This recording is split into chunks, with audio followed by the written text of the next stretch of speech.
Love is a many splendid thing. Oh, my God, not again. You're making all the mast droop on Carter's battleship.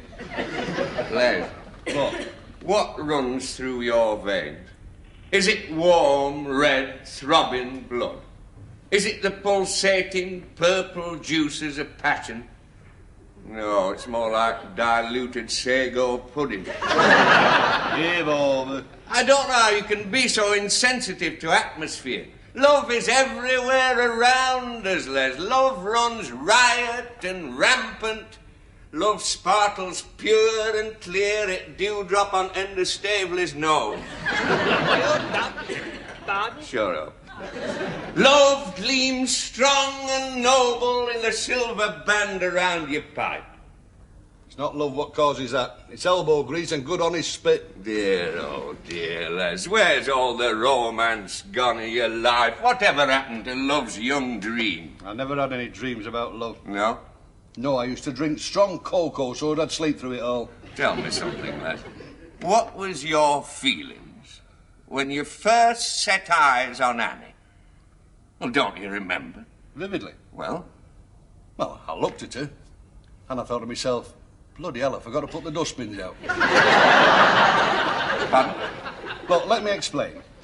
The first time I ever saw Annie, I was stood behind her in a dog biscuit shop. Ah, well, there's many a good lover's tryst as took place in a dog biscuit shop. She were bent over this bin marked mixed meal for small hounds and medium-sized whippets. How much was it? 5 pence a pound. Very reasonable. And I was looking at the lines of her body.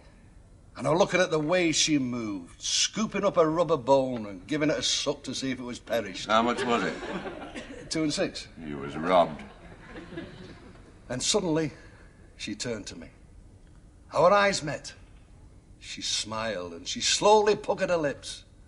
And I thought to myself, Struth, she's a spitting image of the dustman's horse. Yes. If all romantic poets of history had only had you to rely on for their inspiration, they'd have ended up writing timetables for trolleybuses. Oh, and what about you?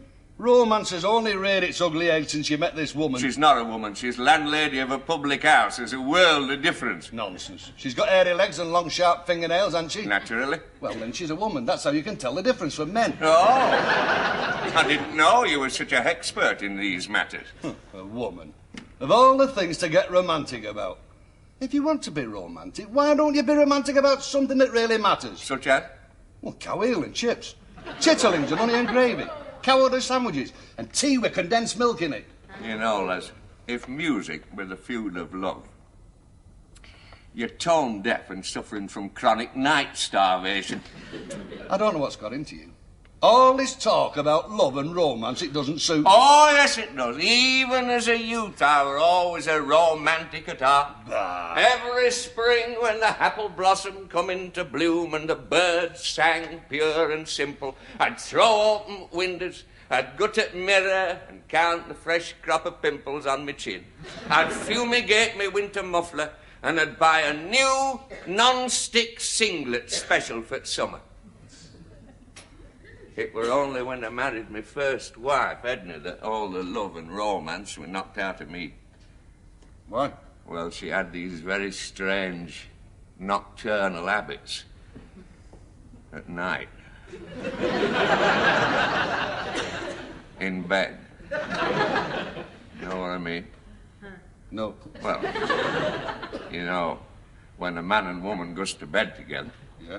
and either they turn the light off, else they bung a cloth over the parrot's cage. Yeah. And when the man has kicked the cat out of wardrobe and took off his cap preparatory to sleep, he suddenly feels the woman's hand stroking his thigh.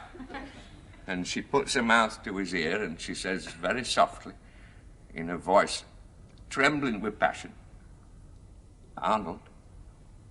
Arnold.